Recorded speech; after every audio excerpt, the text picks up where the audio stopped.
الله أكبر الله أكبر الله أكبر لا إله إلا الله الله أكبر الله أكبر ولله الحمد الله أكبر الله أكبر الله أكبر لا إله إلا الله. السلام علیکم ورحمۃ اللہ وبرکاتہ. نحمده ونصلي على رسوله الكريم. اما بعد فاعوذ باللہ من الشیطان الرجیم. بسم اللہ الرحمن الرحیم. رب اشرح لي صدری ويسر لي امری واحلل عقدۃ من لسانی یفقهوا قولی. وَإِذَا سَأَلَكَ عِبَادِي عَنِّي فَإِنِّي قَرِيبٌ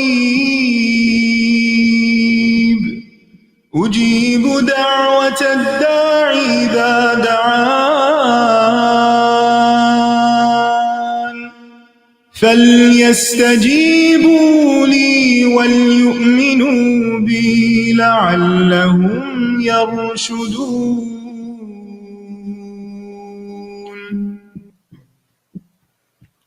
اور جب میرے بندے آپ سے میرے بارے میں سوال کریں تو کہہ دیجئے بے شک میں قریب ہوں،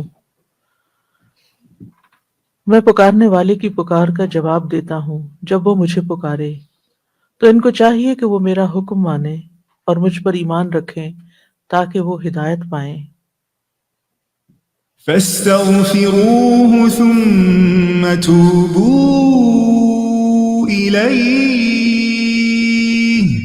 إن ربي قريب مجيب.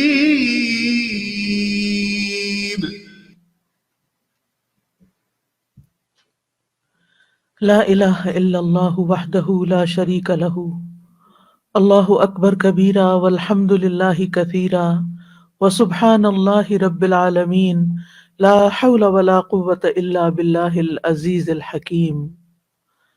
اللہ کے سوا کوئی الہ نہیں، وہ اکیلا ہے، اس کا کوئی شریک نہیں. اللہ سب سے بڑا ہے، بہت بڑا، اور تمام تعریفیں اللہ کے لیے ہیں. بہت زیادہ پاک ہے اللہ جو تمام جہانوں کا رب ہے. نہیں کوئی ہمت اور قوت سوائے اللہ کے جو بہت زبردست اور حکمت والا ہے. اللہم صلی علی محمد وعلی آل محمد کما صلیت علی ابراہیم وعلی آل ابراہیم انک حمید مجید. اللہم بارک علی محمد وعلی آل محمد کما بارکت علی ابراہیم وعلی آل ابراہیم انک حمید مجید. پروگرام قریب مجیب کے سلسلے میں آج ہم انشاءاللہ نماز کی دعاؤں کے بارے میں بات کریں گے. نماز کی اصل حقیقت ذکر ہے، اللہ کی یاد ہے. اللہ تعالیٰ فرماتے ہیں وَأَقِمِ الصَّلَاةَ لِذِكْرِي، نماز میری یاد کے لیے قائم کرو. یعنی بندہ اپنے روز مرہ کے کام کاج میں پلٹ کر اللہ تعالیٰ کی طرف رجوع کرے اور ایک فارمل انداز میں اللہ کو یاد رکھے، اللہ کی عظمت کو، اس کی حکمتوں کو، اس کے خالق ہونے کو، اس کے مالک ہونے کو. اور ان کیفیات کو پیدا کرنے کے لیے نماز رکھی گئی ہے. ہم جانتے ہیں کہ کائنات کی ہر چیز اللہ کی تسبیح کر رہی ہے. فرشتے بھی اللہ سبحانہ وتعالیٰ کی تسبیح و تحمید کرتے رہتے ہیں. وَنَحْنُ نُسَبِّحُ بِحَمْدِكَ وَنُقَدِّسُ لَكَ. تو ہمیں بھی اللہ سبحانہ وتعالیٰ کی تسبیح اور اس کی بڑائی اور اس کی عظمت کا اظہار اور ذکر کرتے رہنا چاہیے. انسان اگر سارا وقت بھی اللہ کے ذکر میں مشغول رہے تو اللہ تعالیٰ کا حق ادا نہیں کر سکتا، اور اگر انسان ساری زندگی بھی سجدے میں پڑا رہے تو انسان اللہ کا حق ادا نہیں کر سکتا. لیکن اللہ سبحانہ وتعالیٰ نے ان بندوں کی فضیلت بیان کی ہے جن کے اندر عبودیت کی کیفیت ہوتی ہے، وہ اللہ سبحانہ تعالیٰ کے آگے جھکتے ہیں، وہ اللہ تعالیٰ کی پکار پر لبیک کہتے ہیں، وہ کامیابی کے راستے پر چل پڑتے ہیں۔ قرآن مجید میں اللہ تعالیٰ فرماتے ہیں لكن الراسخون في العلم منهم والمؤمنون يؤمنون بما أنزل إليك وما أنزل من قبلك والمقيمين الصلاة والمؤتون الزكاة والمؤمنون بالله واليوم الآخر أولئك سنؤتيهم أجرا عظيما۔ لیکن ان میں سے جو لوگ علم میں راسخ ہیں اور جو مومن ہیں وہ اس پر ایمان لاتے ہیں جو آپ کی طرف نازل کیا گیا اور جو آپ سے پہلے نازل کیا گیا، اور جو نماز قائم کرنے والے ہیں اور زکوٰۃ ادا کرنے والے ہیں اور اللہ اور یوم آخرت پر ایمان رکھنے والے ہیں، یہی وہ لوگ ہیں جنہیں ہم ضرور اجر عظیم عطا کریں گے۔ تو نماز قائم کرنا ان اعمال میں سے ہے جن پر اللہ تعالیٰ نے اجر عظیم کا وعدہ کیا ہے، یعنی یہ کوئی معمولی عبادت نہیں بلکہ عبادت کی بہت بہترین شکل ہے، افضل ترین شکل ہے۔ عمومی طور پر اس آیت میں اللہ سبحانہ تعالیٰ نے علم، ایمان اور عمل صالح کرنے والوں کی فضیلت بیان کی ہے، یعنی وہ لوگ جو علم میں پختگی اختیار کرتے ہیں، کیونکہ علم کی کوئی حد نہیں۔ رب زدنی علما، انسان ہر روز اپنے علم میں اضافہ کرتا چلا جائے اور اپنے علم میں اضافے کے لیے وحی الہی کی طرف متوجہ ہو، کیونکہ اصل اور یقینی اور فائدہ مند، نفع مند علم وہ علم ہے جو اللہ سبحانہ تعالیٰ نے ہمارے لیے وحی کے ذریعے نازل کیا ہے اپنے پیغمبر محمد صلی اللہ علیہ وسلم پر۔ لہٰذا علم میں رسوخ اس وقت تک حاصل نہیں ہوتا جب تک انسان وحی الہی کا متلاشی نہیں ہوتا اور اس سے دلیل اور رہنمائی حاصل نہیں کرتا۔ تو وہ لوگ جو آپ پر بھی ایمان لاتے ہیں، جو آپ پر نازل کیا گیا اور جو آپ سے پہلے نازل کیا گیا اس پر بھی ایمان لاتے ہیں اور نماز کو اپنے وقت پر ادا کرتے ہیں، مقیمین الصلاۃ، اور اپنے مالوں کی زکوٰۃ دیتے ہیں اور آخرت کے دن پر ایمان رکھتے ہیں، ایسے لوگوں کے لیے اجر عظیم ہے، یعنی جنت کا وعدہ ہے جہاں وہ اپنے رب کی رحمتوں میں ہمیشہ ہمیشہ کے لیے رہیں گے، اپنے رب کا دیدار کریں گے اور ہر طرح کی لذتوں اور لطف سے فائدہ اٹھائیں گے۔ تو یاد رکھیے، علم، ایمان اور عمل صالح کا آپس میں گہرا تعلق ہے۔ جب تک انسان مضبوط علم حاصل نہ کرے اس وقت تک صحیح طور پر عمل نہیں کر سکتا، اور اگر عمل صحیح نہیں تو اس کا مطلب ہے کہ ایمان میں کمزوری ہے، کمی ہے۔ ایمان ہمارے پاس زندگی میں جتنی بھی چیزیں ہیں ان میں سب سے قیمتی چیز ہے۔ یہ ہماری وارڈروب سے زیادہ قیمتی ہے، ہماری جیولری سے زیادہ قیمتی ہے، ہمارے گھر سے زیادہ قیمتی ہے اور ہماری گاڑی سے زیادہ قیمتی ہے۔ ہمیں ہر روز اس کی فکر کرنی چاہیے اور اس کو بہترین طریقے پر پڑھنے کی کوشش کرنی چاہیے۔ کبھی یہ نہیں سوچنا چاہیے کہ اب ہمیں یہ دعائیں سب آتی ہیں، ہمیں ان کا مطلب آ گیا ہے۔ نہیں، ہم اس کی پوری حقیقت کو نہیں سمجھ سکتے، اس لیے ضرورت اس بات کی ہے کہ بار بار ہم اس کا علم حاصل کرتے رہیں۔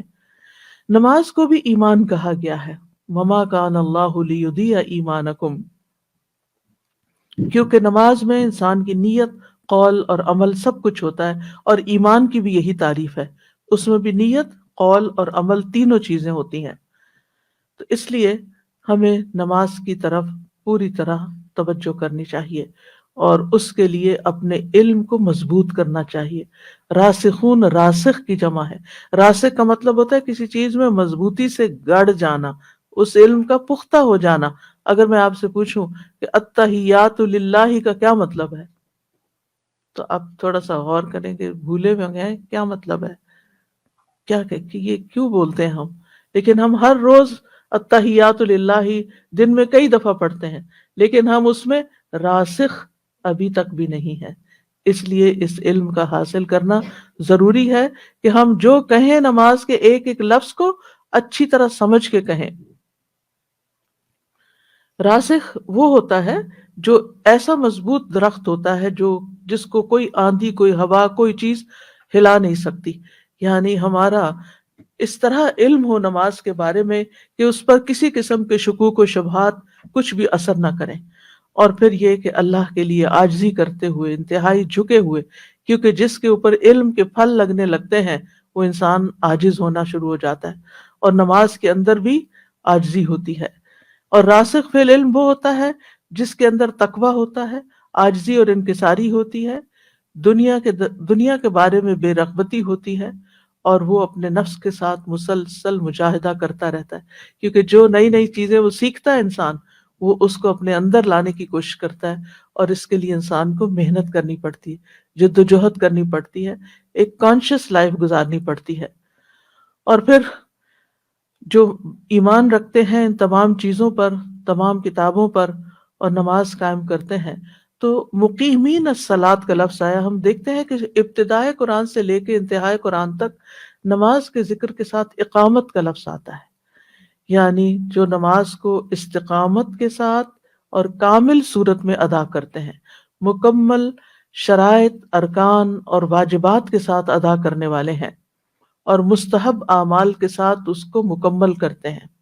یعنی ایک ہے اس کو ادا کرنا اور ایک ہے اس کو احسن طریقے سے مکمل کرنا. اور یہ نماز سے عموماً مراد فرض، سنت، نفل سبھی لیے جاتے ہیں، یہ سارے ہی نماز میں شامل ہیں. ابن عباس کہتے ہیں اقامت صلاۃ کا مطلب ہے رکوع اور سجود پورے پورے ادا کیے جائیں، تلاوت کی جائے، خشوع و خضوع اور پوری توجہ کے ساتھ نماز ادا کی جائے. قتادہ کہتے ہیں اقامت صلاۃ کا مطلب ہے نماز کے اوقات، وضو، رکوع اور سجود کی حفاظت کی جائے. اور پھر نہ صرف یہ کہ نماز بلکہ اس کے ساتھ ساتھ زکوٰۃ ادا کرنے والے بھی ہیں، اور یہ دو اعمال جو ہیں باقی اعمال کی نسبت بہت زیادہ اجر عظیم کا باعث ہیں. اور اسی طرح ایمان میں سے دو چیزوں کا خاص ذکر کیا گیا، اللہ اور یوم آخرت پر.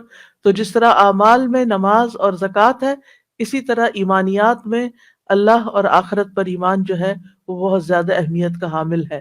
تو ایسے لوگوں کے لیے اللہ سبحانہ تعالیٰ نے اجر عظیم کا وعدہ کیا ہے. نماز کے لیے عربی میں لفظ صلاۃ استعمال ہوتا ہے، اور صلاۃ کا مطلب ہوتا ہے دعا کرنا. اسی لیے انگریزی میں ہم نماز کا ترجمہ کیا کرتے ہیں؟ پریئر. اور پریئر کا مطلب بھی دعا ہوتا ہے. نماز قولی اور فعلی عبادت ہے، یعنی جو بولی بھی جاتی ہے اور اس میں ایکشنز بھی ہوتے ہیں، یعنی قول بھی ہوتا ہے اور ایکشن بھی ہوتا ہے. اور تکبیر کے ساتھ شروع ہوتی ہے، اللہ اکبر کہنے سے اس کا آغاز ہوتا ہے، اور السلام علیکم کہنے سے، دونوں طرف سلام پھیرنے سے اختتام ہوتا ہے. جب تک آپ سلام نہیں پھیرتے آپ کی نماز مکمل نہیں ہوتی. یعنی مثلا آپ نے سب کچھ کر لیا لیکن سلام ہی نہیں پھیرا تو آپ نے ادھوری نماز پڑھی، آپ کی نماز نہیں ہوئی، آپ کی نماز ناقص ہو گئی. تو اس لیے اس کی تعریف یہ کی جاتی ہے کہ اللہ اکبر سے لے کر سلام تک یہ نماز کہلاتی ہے. ہم سب جانتے ہیں کہ ہمیں اور جنات کو اللہ کی عبادت کے لیے پیدا کیا گیا ہے. وما خلقت الجن والانس الا لیعبدون. اور یہی مقصد دے کے تمام رسولوں کو بھیجا گیا کہ وہ بندوں کو اللہ کی عبادت کی یاد دہانی کریں، یعنی ایمان کے بعد پھر اللہ کی عبادت کی طرف متوجہ کریں. اور عبادات میں افضل ترین عبادت نماز کی عبادت ہے. عبداللہ بن مسعود سے روایت ہے، انہوں نے کہا میں نے نبی صلی اللہ علیہ وسلم سے سوال کیا اللہ کو کون سا عمل زیادہ پسند ہے؟ آپ نے فرمایا نماز کو اس کے وقت پر ادا کرنا، یہ افضل ترین عمل ہے. اور اسی طرح عبادات میں پہلا حکم بھی یہی ہے. جہاں کہیں عبادات کا ذکر آئے گا آپ دیکھیں گے پہلے اقیم الصلاۃ وآتوا الزکوٰۃ اور پھر ورکعوا مع الراکعین، یا پھر باقی چیزیں اس کے بعد آئیں گی. تمام انبیاء کی طرف نماز وحی کی گئی تھی. سورۃ الانبیاء میں آتا ہے وَجَعَلْنَاهُمْ أَئِمَّةً يَهْدُونَ بِأَمْرِنَا وَأَوْحَيْنَا إِلَيْهِمْ فِعْلَ الْخَيْرَاتِ وَإِقَامَ الصَّلَاةِ وَإِيتَاءَ الزَّكَاةِ وَكَانُوا لَنَا عَابِدِينَ. ہم نے انہیں ایسے پیشوا بنایا جو ہمارے حکم کے ساتھ رہنمائی کرتے تھے، اور ہم نے ان کی طرف نیکیاں کرنے اور نماز قائم کرنے اور زکوٰۃ ادا کرنے کی وحی بھیجی، اور وہ صرف ہماری عبادت کرنے والے تھے. تو اس سے یہ پتہ چلتا ہے کہ تمام انبیاء کو نماز ادا کرنے کی اور زکوٰۃ ادا کرنے کی وحی کی گئی ہے کہ یہ کرنا ضروری ہے۔ اس سے یہ پتہ چلتا ہے کہ نماز صرف ہماری امت کے لیے نہیں ہے بلکہ تمام امتوں کے لیے رہی ہے۔ موسیٰ علیہ السلام کو اللہ سبحانہ تعالیٰ سے ملاقات کے وقت جو حکم دیا گیا تھا وہ کیا تھا؟ اللہ تعالیٰ نے جب کلام کیا تھا موسیٰ علیہ السلام سے تو فرمایا تھا اننی انا اللہ لا الہ الا انا فاعبدنی واقم الصلاۃ لذکری، بے شک میں ہی ہوں اللہ، میرے سوا کوئی معبود نہیں، سو میری عبادت کرو اور میری یاد کے لیے نماز قائم کرو، میری یاد کے لیے نماز قائم کرو۔ ابراہیم علیہ السلام نے اپنی اور اپنی اولاد کی نماز کی فکر کی، رب اجعلنی مقیم الصلاۃ ومن ذریتی ربنا وتقبل دعا، اے میرے رب مجھے اور میری اولاد کو نماز قائم کرنے والا بنا، یعنی ہمیں توفیق دے، اور اے میرے رب، اے ہمارے رب ہماری دعا قبول کر لے۔ اور ہر نیک ماں باپ کی یہی دعا ہوتی ہے کہ وہ خود بھی اور ان کی اولادیں بھی نماز کی پابندی کریں، نماز کی قائم کریں۔ ابراہیم علیہ السلام نے تو اس بے آب و گیاہ وادی میں اپنی اولاد کو چھوڑا ہی اس لیے تھا تاکہ وہ نماز قائم کریں۔ ربنا انی اسکنت من ذریتی بواد غیر ذی زرع عند بیتک المحرم لیقیموا الصلاۃ، تیرے محترم گھر کے پاس میں نے کیوں اپنے اولاد کو لا بسایا ہے کہ وہ نماز قائم کریں، یعنی ان کے لیے ایک اہتمام کیا ہے۔ اسی طرح ہمیں بھی گھر خریدتے ہوئے یا کہیں رہتے ہوئے اس بات کی ضرور فکر کرنی چاہیے کہ مسجد قریب ترین ہو تاکہ نمازوں کی ادائیگی اقامت کے ساتھ یعنی پراپر طریقے سے ہو سکے۔ عیسیٰ علیہ السلام کے بارے میں آتا ہے کہ انہوں نے پنگھوڑے میں نماز کا ذکر کیا تھا، وَأَوْصَانِي بِالصَّلَاةِ، کہ اللہ نے مجھے، ابھی وہ بچے ہیں، بیبی ہیں، پنگھوڑے میں ہیں، اور وہ بتا رہے ہیں کہ وَأَوْصَانِي بِالصَّلَاةِ، کہ اللہ نے مجھے نماز کی تاکید کی ہے۔ تو اس سے آپ اندازہ لگائیں کہ اس کی کتنی اہمیت ہے۔ حضرت مریم علیہ السلام کو اللہ تعالیٰ نے کیا حکم دیا؟ یا مریم اقنتی لربک واسجدی وارکعی مع الراکعین، اے مریم اپنے رب کی فرما بردار بن جا اور سجدہ کر اور رکوع کرنے والوں کے ساتھ رکوع کر، یعنی با جماعت نماز ادا کر۔ لقمان حکیم کی نصیحت اپنے بیٹے کے لیے کیا تھی؟ یا بنی اقم الصلاۃ، پہلی بات ہی نماز کی، اے میرے چھوٹے بیٹے نماز قائم کرنا۔ اسی طرح اللہ تعالیٰ اپنے سارے بندوں کو حکم دیتے ہیں، قل لعبادی الذین آمنوا یقیموا الصلاۃ، آپ میرے بندوں سے کہہ دیجئے کہ وہ نماز قائم کریں۔ اس کے بعد وَيُنْفِقُوا مِمَّا رَزَقْنَاهُمْ سِرًّا وَعَلَانِيَةً، کہ وہ رزق میں سے خرچ کریں جو ہم نے ان کو عطا کیا ہے، چھپے اور کھلے۔ سچے ایمان والوں کی علامت یہی ہے، الذین یقیمون الصلاۃ ومما رزقناہم ینفقون اولئک ھم المؤمنون حقا، جو نماز اور صدقات کا اہتمام کرتے ہیں یہی سچے مومن ہیں۔ لہم درجات عند ربہم، ان کے درجے ہیں رب کے ہاں، لیولز ہیں، یعنی جس کا جتنا اخلاص کے ساتھ نماز اور صدقات کا اہتمام ہوگا اس کے درجے اتنے ہی بلند ہوں گے۔ نماز اسلام کا دوسرا رکن بھی ہے، اسلام کا ستون بھی ہے۔ اللہ تعالیٰ نے بندوں پر 5 نمازیں فرض کی ہیں۔ اللہ سبحانہ تعالیٰ روزانہ 2 بار فرشتوں سے بندوں کی نماز کی خبر لیتا ہے، یعنی جب صبح کے فرشتے شام کے وقت اور شام کے صبح کے وقت جاتے ہیں، عصر کے وقت جاتے ہیں، تو اللہ تعالیٰ ان سے پوچھتا ہے کہ تم نے بندوں کو کس حال میں پایا، اور وہ کہتے ہیں کہ ہم نے اس حال میں چھوڑا کہ وہ نماز پڑھ رہے تھے، اور اس حال میں ان کے پاس پہنچے کہ وہ نماز پڑھ رہے تھے۔ نماز ایسا فریضہ ہے جو کسی حال میں بھی ساکت نہیں ہوتا، یعنی کھڑے ہو کر نہیں پڑھ سکتے تو بیٹھ کے پڑھیں، بیٹھ کے نہیں پڑھ سکتے تو لیٹ کے پڑھیں، اشاروں سے پڑھیں، وضو نہیں کر سکتے تو تیمم کریں، یعنی کچھ بھی کریں لیکن نماز ضرور ادا کرنا۔ اور ویسے بھی نماز اسلام اور کفر اور شرک میں فرق کرنے والی ہے۔ ہم سب کو نمازوں کی حفاظت کا حکم دیا گیا ہے، اور ہمیں صرف خود اپنی نمازوں کی فکر نہیں کرنی بلکہ گھر والوں کو نماز پڑھنے پر جمانا ہے۔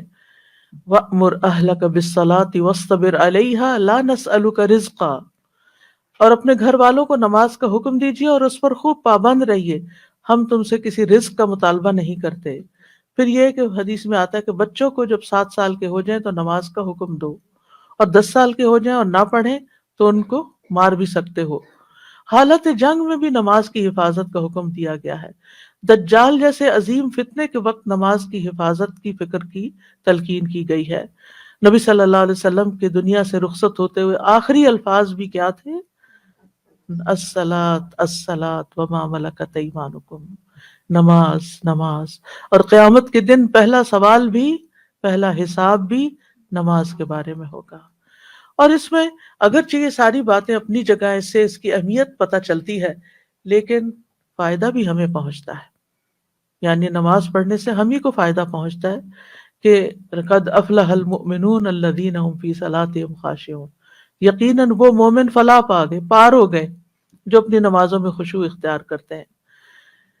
نماز سے رحمت ملتی ہے، رزق ملتا ہے، فقر دور ہوتا ہے، فرشتوں کی دعائیں ملتی ہیں، خوف اور غم سے نجات ملتی ہے، دکھوں اور غموں کا علاج اور مداوع ہے۔ ارشاد باری تعالیٰ ہے ان الذین آمنوا وعملوا الصالحات واقاموا الصلاة وآتوا الزکاة لهم اجرهم عند ربهم ولا خوف علیہم ولا هم يحزنون، بے شک جو لوگ ایمان لائے اور انہوں نے نیک اعمال کیے اور نماز قائم کی اور زکوٰۃ دی، ان کا اجر ان کے رب کے پاس ہے، ان پر نہ کوئی خوف ہے اور نہ وہ غمگین ہوں گے۔ پھر اللہ کی مدد ملتی ہے، یا ایھا الذین آمنوا استعینوا بالصبر والصلاۃ، یعنی اگر کسی بھی مشکل میں اللہ کی مدد چاہیے، اللہ کا ساتھ چاہیے، تو پھر نماز کی پابندی ضرور، نماز کی طرف دوڑنا چاہیے۔ اللہ تعالیٰ کی حفاظت ملتی ہے۔ جو شخص فجر کی نماز پڑھ لیتا ہے، شام تک اللہ کے ذمے میں ہوتا ہے، اللہ کی حفاظت میں ہوتا ہے، بیماریوں سے شفا ملتی ہے۔ ابن القیم کہتے ہیں اللہ کا ذکر کرنا، اس کی طرف متوجہ ہونا، اس کی طرف رجوع کرنا، نماز کی طرف لپکنا، بس ایسا کرنے سے کتنے ہی ایسے علیل ہیں، بیمار ہیں جنہیں شفا دے دی گئی، اور کتنے ہی ایسے بیمار ہیں جنہیں عافیت دے دی گئی۔ یعنی یہ چیزیں انسان کی صحت کا بھی یعنی باعث ہے، نہ صرف جسمانی صحت نہیں مراد، بلکہ علیل کہتے ہیں جو روحانی طور پر اور قلبی طور پر مریض ہو۔ نماز سے گناہ مٹتے ہیں، گناہ دھل جاتے ہیں، انسان کو برائی اور بے حیائی سے حفاظت ملتی ہے، انسان کی بری عادات ختم ہو جاتی ہیں۔ ایک آدمی نبی صلی اللہ علیہ وسلم کے پاس آیا اور کہا فلاں آدمی رات کو تو نماز پڑھتا ہے لیکن صبح کے وقت چوریاں کرتا ہے۔ آپ نے فرمایا عنقریب جو وہ نماز میں کہتا ہے وہ اس کو چوری سے روک دے گا، یعنی اگر وہ نماز میں پڑھتا رہا اور سوچ سمجھ کے نماز پڑھی تو ایک دن چوری سے بھی رک جائے گا۔ نماز آنکھوں کی ٹھنڈک بھی ہے، یعنی پڑھنے سے سکون ملتا ہے، اس سے راحت ملتی ہے۔ ایک آدمی نے کہا کاش میں نماز پڑھ لیتا تو سکون پاتا، تو دوسرے لوگوں نے حیرانی سے اس کو دیکھا، تو اس نے کہا میں نے رسول اللہ صلی اللہ علیہ وسلم کو فرماتے ہوئے سنا ہے کہ اے بلال نماز کی اقامت کہو، ہمیں اس سے راحت پہنچاؤ۔ یعنی نماز مومن کے لیے آنکھوں کی ٹھنڈک ہے اور دل کا سکون ہے۔ اور ابن قیم بھی کہتے ہیں دنیا میں جس کی آنکھیں اپنی نماز کے ساتھ ٹھنڈی ہوں گی، آخرت میں اسی کی آنکھیں اپنے رب کے قرب سے ٹھنڈی ہوں گی۔ یہ شرط ہے، اگر دنیا میں نماز خوشی کا باعث ہے، آنکھوں کی ٹھنڈک کا باعث ہے، تو پھر قیامت کے دن بھی رب کے دیدار کا باعث ہے، کیونکہ دنیا میں بھی نماز ہماری اللہ سے ملاقات ہوتی ہے، ہم اللہ سے بات کر رہے ہوتے ہیں، اللہ سے دعائیں کر رہے ہوتے ہیں، اللہ کے آگے فریادیں کر رہے ہوتے ہیں، اور کل کو اللہ سے ملاقات بھی اسی کی اچھی ہوگی جس کی نمازیں اچھی ہوں گی۔ قیامت کے دن اس شخص کے اعضاء چمک رہیں گے، وضو والے بازو، چہرہ، پاؤں، اس سے روشنی پھوٹ رہی ہوگی۔ نبی صلی اللہ علیہ وسلم اپنے امتیوں کو اسی سے پہچانیں گے، اور نماز ہی آگ سے بچانے والی ہے، نجات دلانے والی ہے۔ اس کے برعکس جو نماز نہیں پڑھتا تو نماز چھوڑنا کفر اور شرک کے برابر قرار دیا گیا، ایمان سے محرومی اور منافقت کی علامت بتائی گئی۔ امام ابن قیم فرماتے ہیں نماز کی یہ 6 صفات منافقت کی علامت ہے، یعنی جس کی نماز میں یہ 6 باتیں ہیں وہ منافق ہے۔ نمبر 1، نماز کی طرف جاتے وقت سستی کا مظاہرہ کرنا، مارے بندھے اٹھ کے جانا، خوشی سے نہیں جانا۔ نمبر 2، نماز ادا کرتے ہوئے لوگوں کو دکھانا کہ دیکھو میں نماز پڑھ رہا ہوں، دیکھ لو میں نمازی ہوں۔ نمبر 3، اس کی ادائیگی میں تاخیر کرنا، ڈیلے کر کے پڑھنا، آخری وقت میں پڑھنا۔ نمبر 4، اس میں جلدی ٹونگے مارنا، یا اللہ کو کم ہی یاد کرنا، بس تیزی سے سر سے اتار پھینکنا۔ اس میں اللہ کا ذکر کم کرنا، اور چھٹی بات ہے با جماعت نماز پڑھنے سے پیچھے رہنا، گھر میں ہی پڑھ لینا۔ اب آپ دیکھیے کہ آج کل الحمدللہ تراویح کے لیے مسجدیں بھری ہوئی ہیں، لوگوں نے جگہ کمیونٹی سینٹرز ہائر کر کے وہاں تراویح کا اہتمام کیا جا رہا ہے، لیکن سب کو یہ معلوم ہونا چاہیے کہ یہ تراویح ایک نفل نماز ہے، جبکہ فرض نماز زیادہ حقدار ہے کہ اسے مسجد میں پڑھا جائے۔ اگر ہم تراویح کے لیے آ سکتے ہیں تو کیا عشاء کی نماز کے لیے مسجدوں میں حاضر نہیں ہو سکتے؟ سارا دن اگر ہمارا کام بھی ہے تو ہم عشاء تو مسجد میں پڑھیں، جماعت سے پڑھیں۔ یعنی اگر دن میں کئی موقع نہیں بھی ملتا، کوئی ایسی مجبوری ہے، تو پھر کیونکہ جو عشاء کی نماز اور فجر کی نماز میں جماعت سے پیچھے رہتا ہے اس کے بھی نفاق کی علامت بتائی گئی ہے۔ پھر جان بوجھ کر نماز چھوڑنے والے سے اللہ کی ذمہ داری ختم ہو جاتی ہے۔ ایک نماز، نبی صلی اللہ علیہ وسلم نے فرمایا، جس کی ایک نماز اس سے فوت ہو گئی گویا اس کا مال اور اولاد فنا ہو گئی، سب کچھ لٹ گیا اس کا، ایک نماز چھوڑنا۔ نبی صلی اللہ علیہ وسلم نے فرمایا جس شخص نے عصر کی نماز چھوڑ دی اس کے اعمال باطل ہو گئے، جو کیا کرایا وہ بھی ضائع ہو گیا۔ مطلب کیا ہے کہ بغیر کسی عذر کے لیٹ کرتا رہا، سستی کی، یا ایسا سویا کہ پھر یعنی اس نے اپنے سونے کا وقت یہ بنا لیا اور ہر روز عصر قضائی کر رہا ہے، تو یہ بہت بڑے خسارے کی بات ہے۔ بے نمازی کے لیے موت کی سختیاں بھی ہوں گی۔ وَالْتَفَّتِ السَّاقُ بِالسَّاقِ إِلَىٰ رَبِّكَ يَوْمَئِذٍ الْمَسَاقُ فَلَا صَدَّقَ وَلَا صَلَّىٰ وَلَٰكِنْ كَذَّبَ وَتَوَلَّىٰ، اور پنڈلی کے ساتھ پنڈلی لپٹ جائے گی، اور اس دن تیرے رب ہی کی طرف روانگی ہے، نہ تو اس نے تصدیق کی اور نہ نماز ادا کی، لیکن اس نے جھٹلایا اور منہ پھیر دیا۔ قیامت کے دن بھی بے نمازی قارون، فرعون، حامان اور ابی ابن خلف کے ساتھ ہوں گے۔ تو نماز کو صحیح طور پر، نماز کی اہمیت جان لینے کے بعد، اس کے فائدے جان لینے کے بعد اور نہ پڑھنے کے نقصان جان لینے کے بعد، اب یہ ہے کہ جو نماز پڑھی جائے اس کو بھی صحیح طور پر ادا کیا جائے۔ تو نماز کی جو دعائیں ہیں، نماز بذات خود ایک دعا ہے، لیکن نماز کے جو اذکار، کہنا چاہیے کہ نماز کے اذکار اور دعائیں، ان دونوں لفظ شامل کر سکتے ہیں، یہ ان کا مطلب جاننا بڑا ضروری ہے۔ یعنی اس کا معنی کیا، ہم یہ سب کچھ ایکشن کیوں کرتے ہیں اور اس کا میننگ کیا ہے۔ نماز کا آغاز، جیسے کہ پہلے میں نے عرض کیا، کہ اللہ اکبر سے ہوتا ہے، اللہ سب سے بڑا ہے۔ اس کو تکبیرۃ الاحرام کہتے ہیں، کہ اس کے کہنے کے بعد نمازی پر وہ چیزیں حرام ہو جاتی ہیں جو اس سے پہلے اس پر حلال تھی۔ ادھر ادھر نہ دیکھے، نہ کچھ کھائے، نہ کچھ بولے، صرف اور صرف اب اللہ تعالیٰ کی طرف متوجہ ہو جائے۔ یعنی جب وہ تکبیر کہتا ہے تو اس کے لیے کھانا پینا، ادھر ادھر دیکھنا، باتیں کرنا، آنا جانا، چلنا پھرنا، سب حرام ہو جاتا ہے۔ تکبیر نماز کا رکن ہے، یعنی آپ یوں ہی نہیں بس کھڑے ہو کے ہاتھ باندھ کے نماز شروع کر سکتے، آپ کو ہر صورت میں ہینڈز اپ کرنے ہیں، ہر چیز دنیا کی چھوڑنی ہے، خالی ہاتھ ہونا ہے، اور پھر ہاتھ اوپر اٹھا کر اللہ اکبر کہنا ہے۔ یعنی اللہ کی بڑائی کا آپ اظہار کر رہے ہیں تو آپ اس کے لیے ہاتھ جسچر بھی دیں گے کہ اللہ ہی سب سے بڑا ہے۔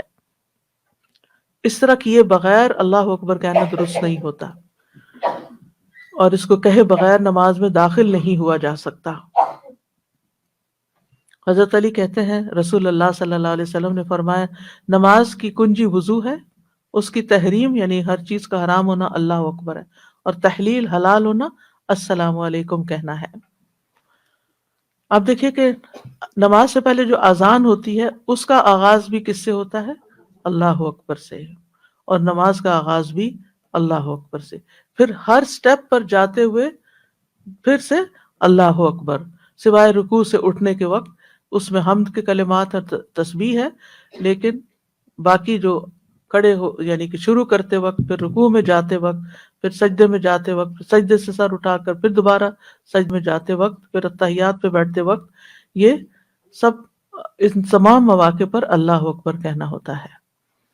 ابن حجر اس کے بارے میں کہتے ہیں کہ یہ ذکر ہے جو ہر گھبرا دینے والے موقع پر کہا جاتا ہے اور ہر خوشی کے پیدا ہونے کے موقع پر کہا جاتا ہے، تاکہ اللہ کا شکر ادا کیا جائے، اللہ کو ہر اس چیز سے پاک قرار دیا جائے جو اللہ کے دشمن اس کی طرف منسوب کرتے ہیں.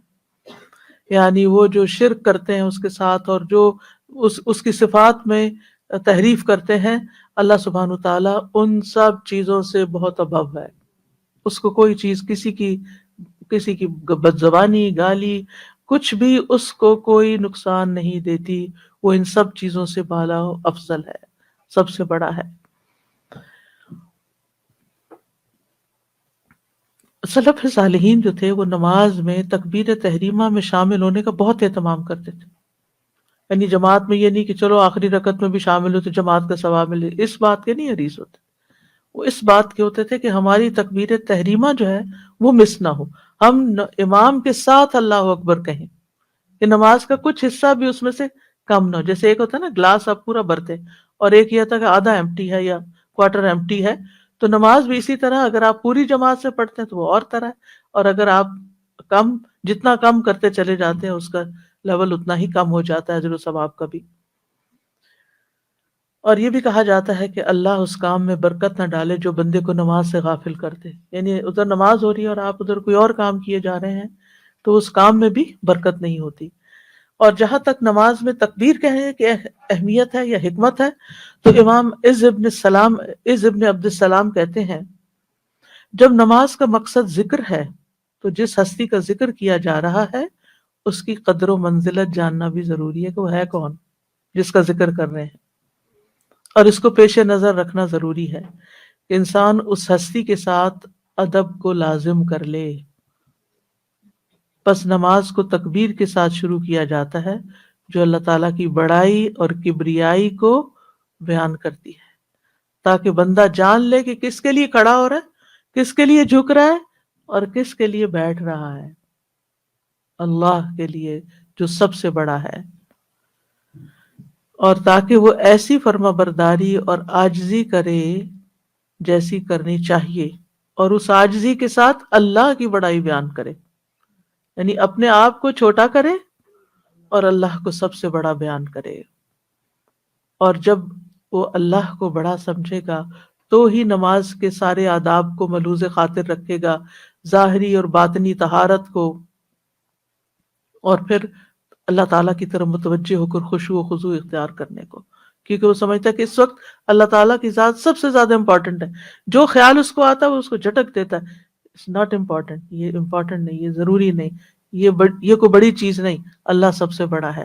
اب میں اللہ کے لیے خالص ہو گئی ہوں، اللہ کی طرف متوجہ ہو گئی ہوں.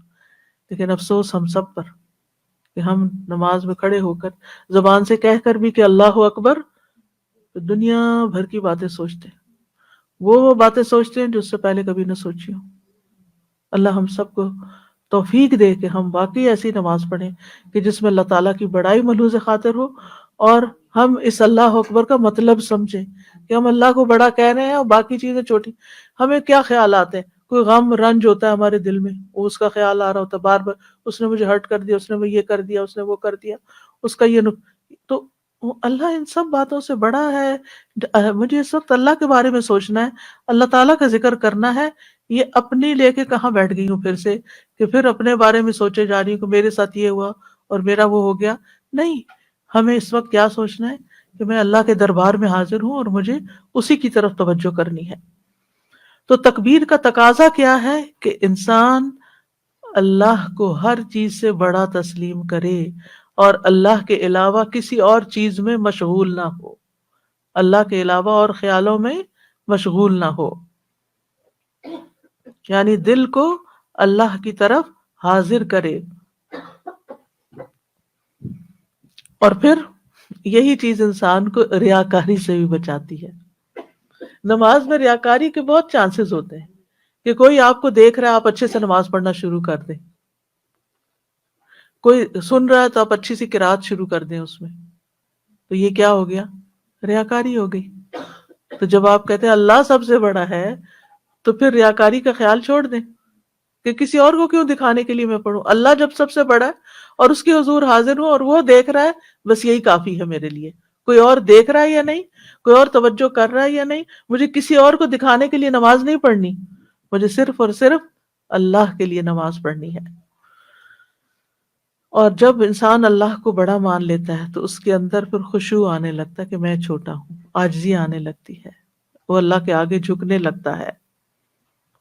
اور پھر جو نماز میں اللہ سبحانہ تعالیٰ کے سامنے اچھے سے قیام کرتا ہے، وہ قیامت کے دن یوم یقوم الناس لرب العالمین، جس دن لوگ اللہ رب العالمین کے لیے کھڑے ہوں گے، اس دن اس کو اچھا قیام ملے گا، اس کا وہ کھڑا ہونا بھی خوبصورت ہو جائے گا، بہترین ہو جائے گا، کیونکہ اس نے دنیا میں جب وہ اللہ کے سامنے کھڑا تھا تو وہ ایسے نہیں کبھی اس ٹانگ پہ کھڑا ہو گئے، کبھی اس ٹانگ پہ کھڑے ہو گئے، کبھی کیسے کھڑے ہو گئے، کبھی کیسے کھڑے ہو گئے، کھڑے ہوئے تو بس اللہ کے سامنے گڑ گئے، جم گئے اچھے طریقے سے.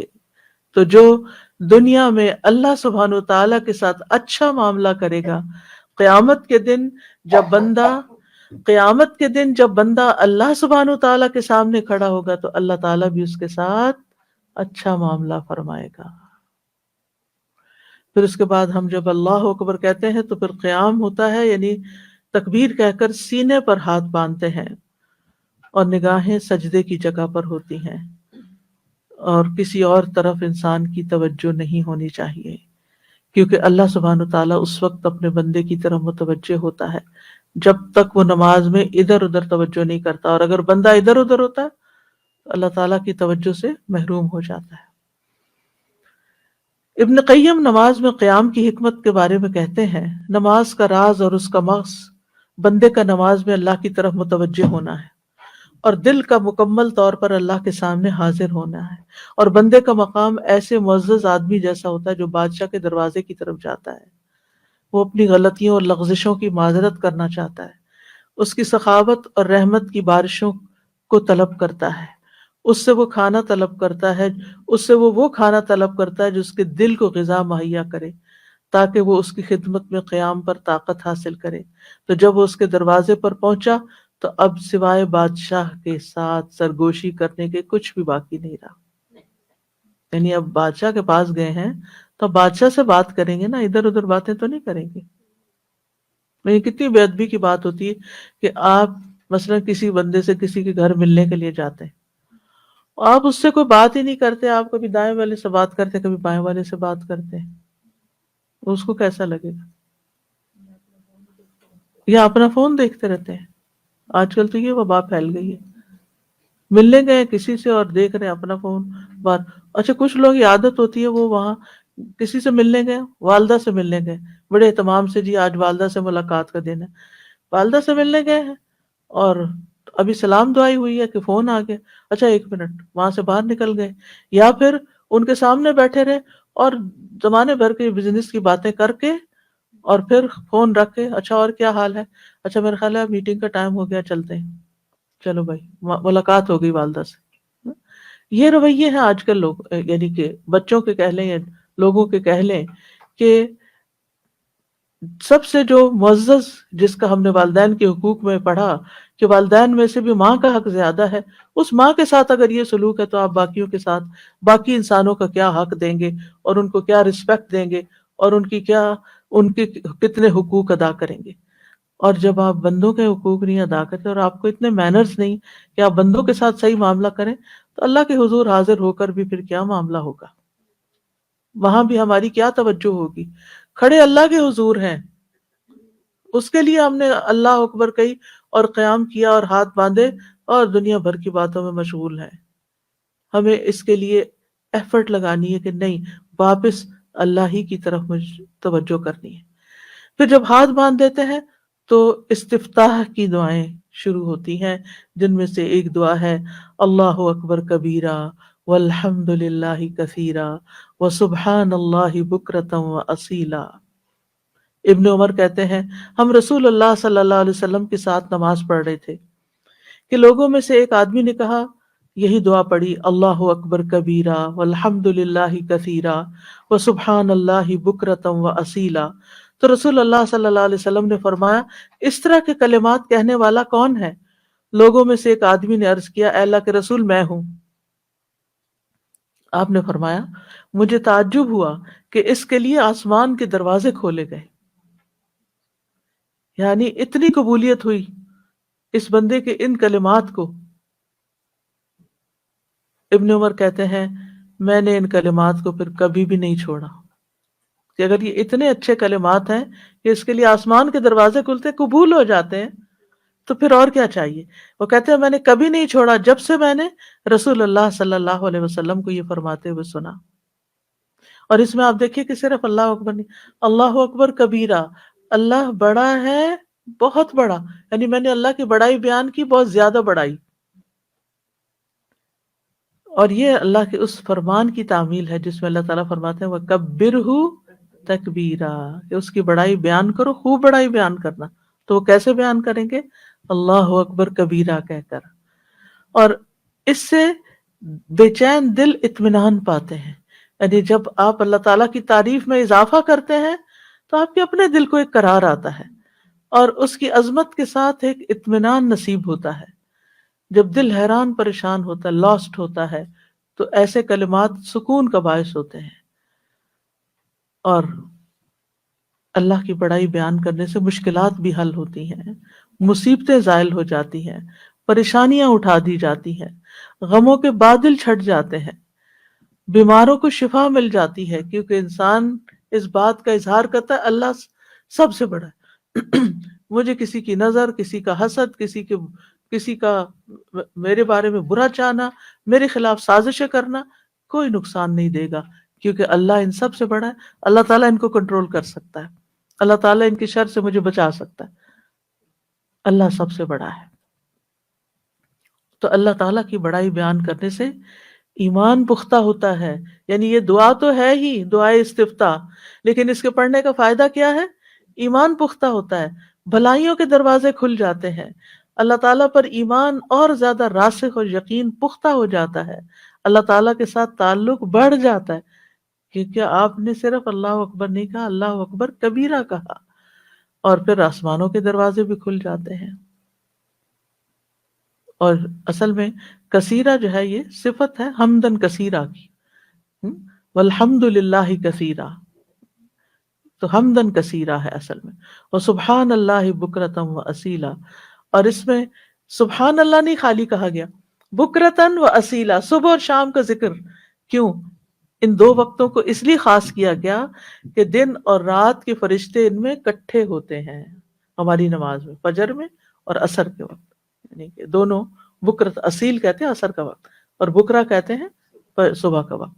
تو ان دو اوقات میں فرشتے جمع ہوتے ہیں اور ان کے ساتھ ہم بھی مل کر اللہ تعالیٰ کی تسبیح کرتے ہیں، کیونکہ تسبیح فرشتوں کا خاص ذکر ہے۔ پھر اس کے بعد دعا ہے اللہم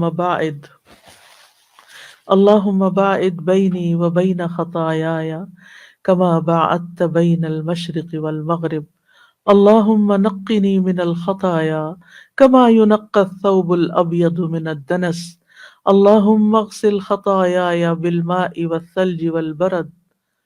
یا اللہ مجھ سے میرے گناہ اتنے دور کر دے جتنا تو نے مشرق اور مغرب کے درمیان فاصلہ رکھا ہے۔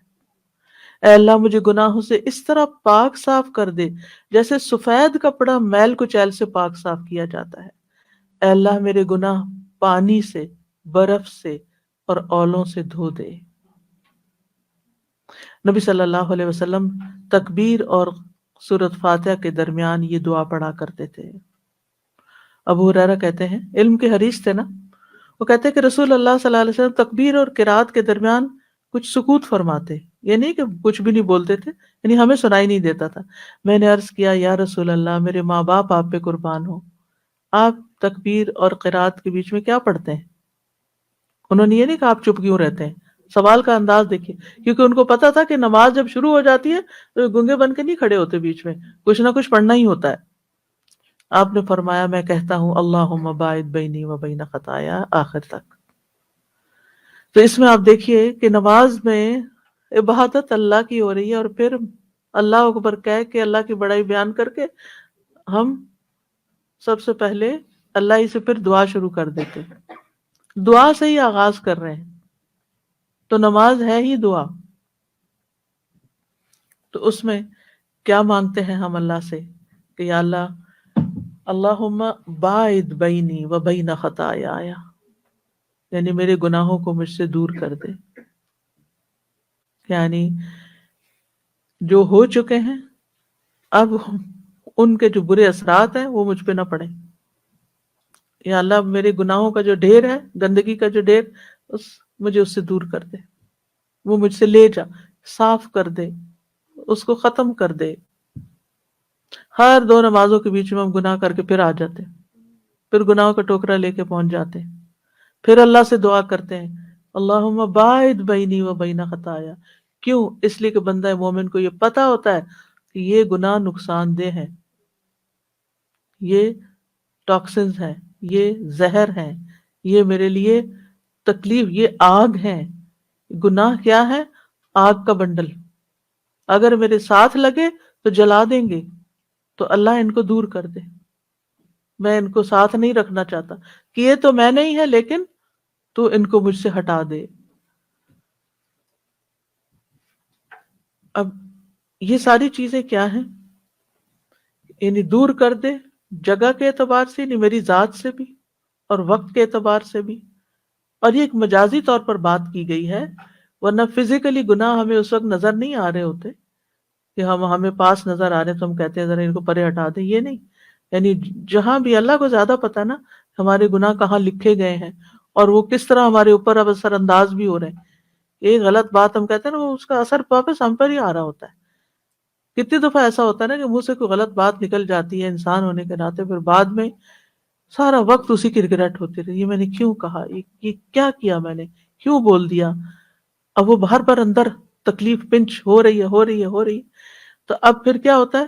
اللہم باعد بینی و بین خطایا، یا اللہ یہ جو دل کے اندر سخیمت قلبی ہے اسے باہر نکال دے، اس کو مجھ سے دور کر دے، معاف کر دے، دھو دے. اور پھر مشرق اور مغرب کی دوری، اتنا دور کر دے ان کو. کیوں؟ اور بھی تو چیزوں کی دوری ہو سکتی تھی، لیکن مشرق اور مغرب آپس میں کبھی نہیں ملتے، وہ دور ہی رہتے ہیں. تو یا اللہ ایسا دور، یعنی دوری کا سب سے بڑا سمبل ہے، اور اس سے زیادہ فاصلہ انسانی وسعت میں نہیں ہے، انسانی نظر میں نہیں ہے مشرق اور مغرب کا. اور حقیقی مشرق اور مغرب جو بھی ہیں، ایک تو ہمارے سورج کے مشرق و مغرب ہے نا، اور ایک اس کے علاوہ بھی، تو ان کو اتنا دور کر دے ہمارے گناہوں کو. اور پھر وَنَقِّنِي، اور پاک صاف کر دے، کما يُنَقَّى الثَّوْبُ الْأَبْيَضُ مِنَ الدَّنَسِ، جس طرح سفید کپڑے سے میل کچیل صاف کی جاتی ہے. یعنی گناہوں کو ختم کر کے ان کے اثر کو بھی مٹا دے، کیونکہ گناہوں کے اثرات ہوتے ہیں. گناہ آگ ہے نا، تو آگ جہاں بھی ہوگی اس کا اثر پڑے گا، تو یا اللہ وہ اثر بھی دور ہو جائے. اور سفید کپڑے کا ذکر اس لیے کیا گیا کہ سفید چیز پر میل جلدی ظاہر ہوتی ہے. آپ کلرڈ کپڑے اپنے دھوتے ہیں نا تو پتہ ہی نہیں چلتا، لیکن سفید کپڑا آپ دھوتے ہیں تو آپ کہتے ہیں یہ سفید رہا بھی ہے، آپ کو تسلی نہیں ہوتی، آپ پھر اس کو دوبارہ دھوتے، پھر دوبارہ دھوتے ہیں. پھر اسی طرح اگر کوئی چھوٹا سا بھی داغ ہو تو اس کے اوپر نظر آ رہا ہوتا ہے. تو یا رب جس طرح سفید کپڑا صاف ہوتا ہے نا، بالکل وائٹ، پیور وائٹ، ایسے ہی مجھے بھی اسی طرح صاف ستھرا کر دے. اور گناہوں کو دھونے کی تیسری، دھو ڈالنے، یعنی اور علماء کہتے ہیں کہ نقی نہیں، یعنی پریزنٹلی جو میرے سے گناہ ہو رہے ہیں. باعد بینی میں ماضی تھا، یہاں پریزنٹ ہے کہ اس وقت جو میرے سے گناہ ہو رہے ہیں یا اللہ مجھے ان کے اثرات سے بھی محفوظ رکھ. اور گناہوں کو دھو ڈالنے کی تیسری مثال پانی، برف اور اولے. برف کا ذکر ہے، برد ٹھنڈک، یعنی اولوں کے لیے استعمال ہوتا ہے. اور تو اس میں آپ دیکھیں کہ ان تینوں چیزوں کو ترتیب سے بیان کیا گیا ہے. سب سے پہلے پانی، اور اگر پانی سے کوئی چیز صاف نہیں ہوئی تو مبالغے کے لیے اولے، برف اور اولے. سلج والبرد، سلج برف جو ہوتی ہے نرم و نازک ہوتی ہے، اور اولے جو سخت ہوتے ہیں، یعنی گریجولی ان کے اندر اضافہ کیا گیا. اب علماء نے اس پر بڑا غور و فکر کیا ہے کہ جب کسی چیز کو دھونا ہوتا ہے تو گرم پانی زیادہ فائدہ دیتا ہے، لیکن یہاں پر ٹھنڈک کی بات کیوں کی گئی ہے؟ برف کی بات، برف سے کیا دھلے گا؟ اور برف کی وجہ اور اولوں سے کیا دھلے گا؟ تو بعض نے یہ کہا کہ چونکہ وہ ان ٹچڈ واٹر ہوتا ہے، بہت ہی پیور اور کلین ہوتا ہے برف کا پانی، تو جس طرح وہ صاف کرتا ہے ایسے کوئی اور چیز صاف نہیں کرتی۔ اور بعض نے یہ کہا کہ جو گناہ ہوتے ہیں ان کی آگ ہوتی ہے، اور آگ کو ٹھنڈا کرنے کے لیے مبالغے سے کام لیا گیا ہے کہ پانی سے بھی بجھا دے اس آگ کو، اور برف سے بھی بجھا دے، اور پھر اولوں سے بھی۔ اور پھر یہ کہ 3 دفعہ جس جس کپڑے کو 3 دفعہ دھویا جائے گا اور 3 مختلف چیزوں سے دھویا جائے گا، اس کے اندر پھر کیا باقی رہے گا، کون سی میل باقی رہے گی؟ یعنی ہر بالکل مجھے ہر طرح سے پاک صاف کر دے۔ سبحان اللہ، کتنی خوبصورت دعا ہے، لیکن ہم کیسے پڑھ جاتے ہیں بغیر سوچے سمجھے کیا پڑھ رہے ہیں، کیا کہہ رہے ہیں، کیا مانگ رہے ہیں۔ اور پھر یہ بھی کہا گیا ہے کہ باعد آئندہ کے لیے ہے کہ اللہ آئندہ مجھے ہر طرح کے گناہوں سے بچا کے رکھنا، گناہوں کو میرے پاس نہیں آنے دینا۔ ایک اور طریقہ ہے اسی بات کو بیان کرنے کا، اور ایک سے زیادہ طریقے ہو سکتے ہیں بات سمجھنے کے، ٹھیک ہے؟ تو اللہ جو گناہ ہے نا، مجھے ان سے دور ہی رکھنا۔ اللہ باعد بینی و بین خطایا ہے کہ جن چیزوں کی ٹیمپٹیشن ہو جاتی ہے مجھے، جہاں پھسلن ہو جاتی ہے، جہاں گر پڑتا ہوں، مجھے بچا لینا اس سے، اور نقینی حال میں مجھے گناہوں سے دور رکھنا، اور پھر آئندہ فیوچر میں بھی۔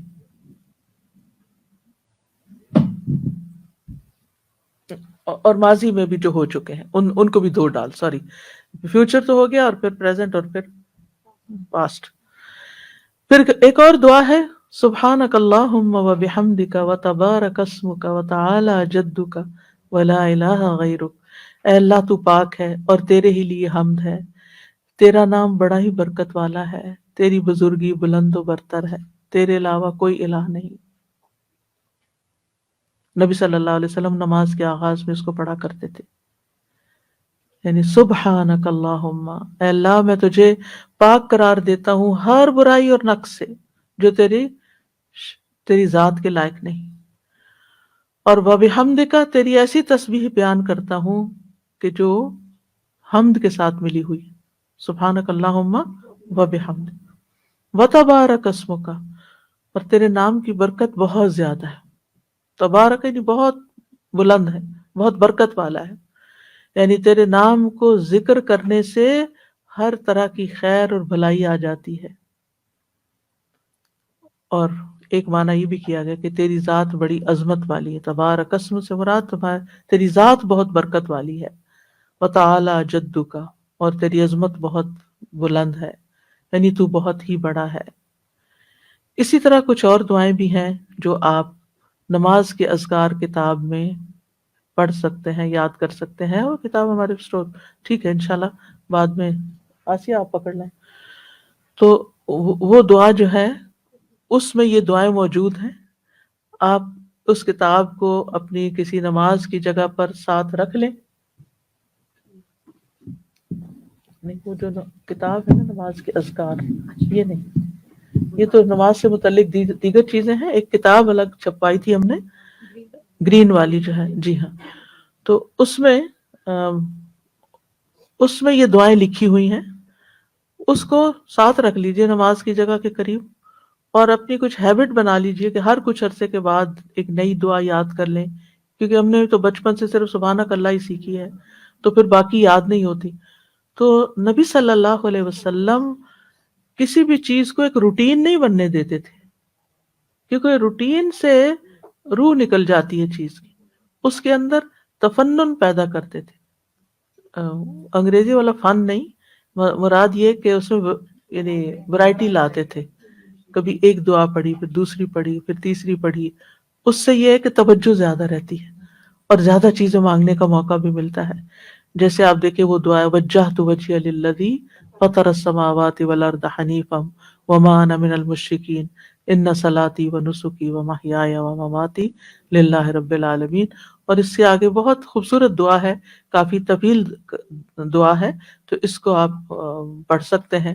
اور اس میں آپ یہ بھی دیکھیں کہ وَاہْدِنِی لِأَحْسَنِ الْأَعْمَالِ وَأَحْسَنِ الْأَخْلَاقِ، اچھے اعمال اور اچھے اخلاق کی ہدایت یا رہنمائی مانگی گئی ہے. جی یہ کتاب یہ ہر بندے کے پاس ہونی چاہیے، اور اس کو سرانے رکھ لیں یا نماز کے اپنے ایریا کے پاس رکھ لیں، کسی شیلف میں رکھ لیں.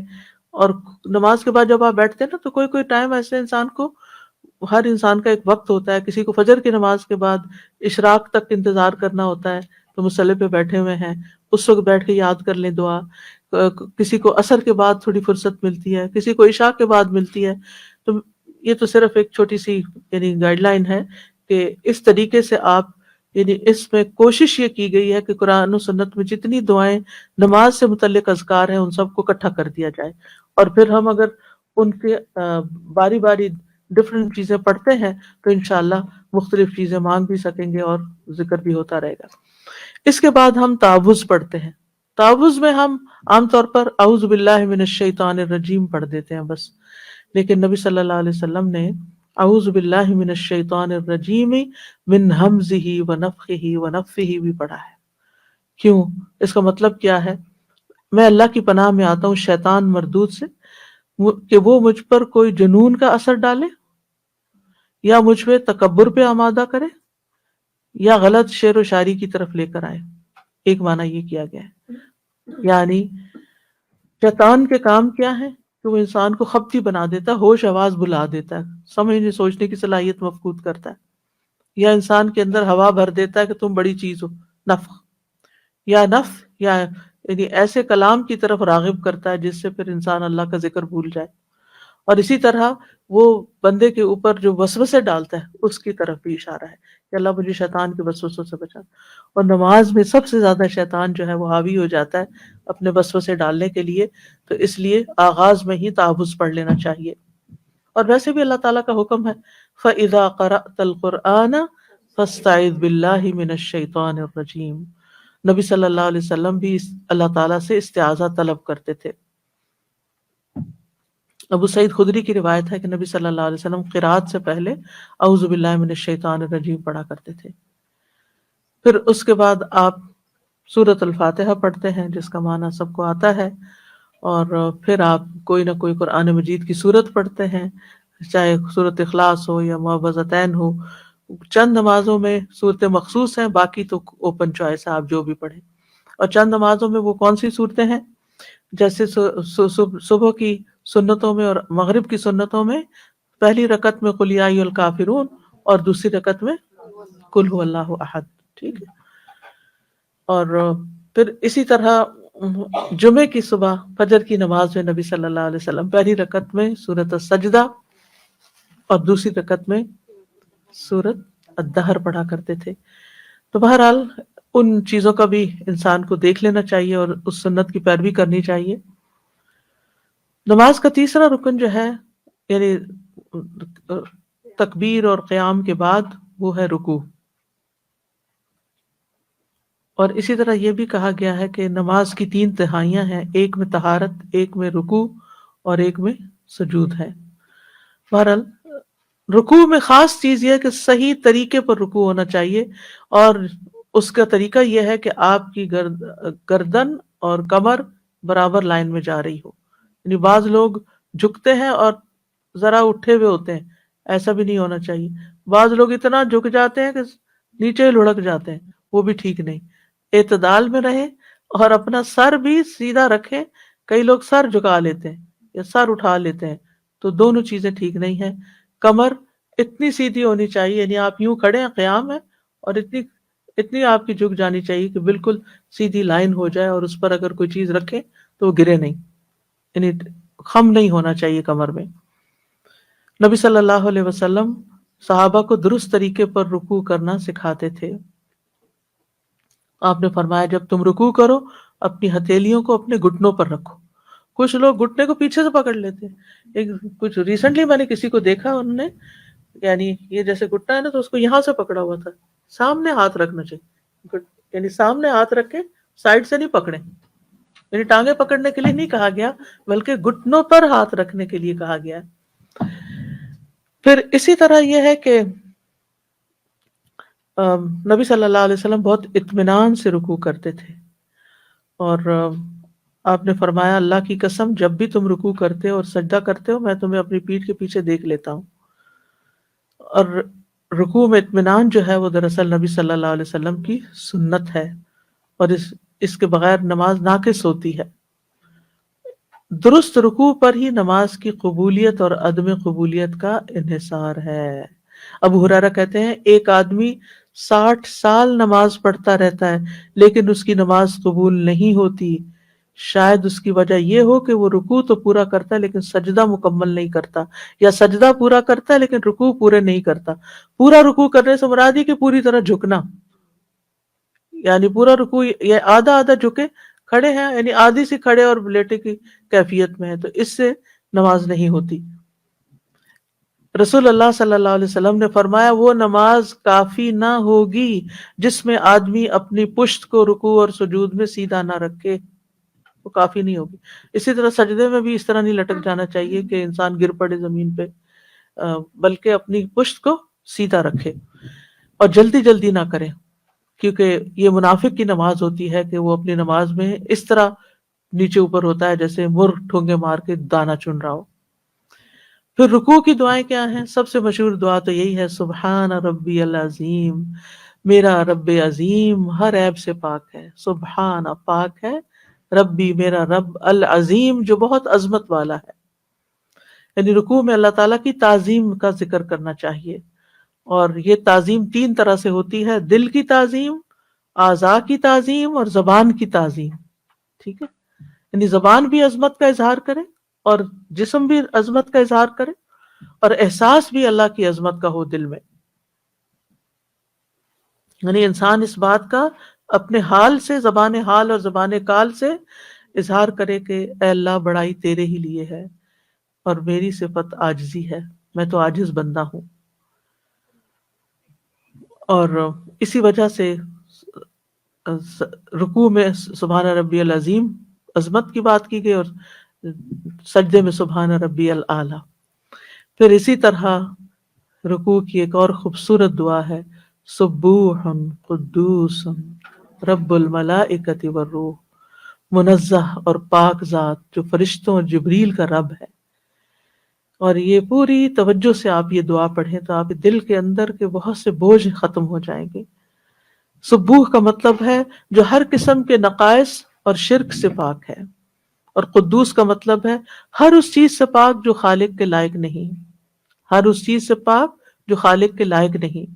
اور رب الملائکۃ والروح، ملائکہ سارے فرشتوں کے لیے آتا ہے، روح خاص فرشتہ ہے، اور کہا جاتا ہے کہ شاید اس سے مراد جبریل علیہ السلام ہو. اور ایک قول یہ بھی ہے کہ اس سے مراد ایسی مخلوق ہے جس کو فرشتے نہیں دیکھ سکتے، جیسے تم فرشتوں کو نہیں دیکھ سکتے. وَمَا يَعْلَمُ جُنُودَ رَبِّكَ إِلَّا هُوَ، اللہ کے لشکروں کو صرف وہ خود جانتا ہے. ہم سے جن پوشیدہ رکھے گئے، جنوں سے ہم پوشیدہ نہیں، ہم سے فرشتے پوشیدہ رکھے گئے، ہم فرشتوں کے سامنے، اور فرشتوں سے بھی کچھ چیزیں پوشیدہ ہیں. والروح رب الملائکۃ والروح، ملائکہ میں سارے فرشتے آگے، اور روح سے مراد وہ مخلوق جو فرشتے نہیں دیکھ سکتے. کتنی عظمت والا ہے ہمارا رب.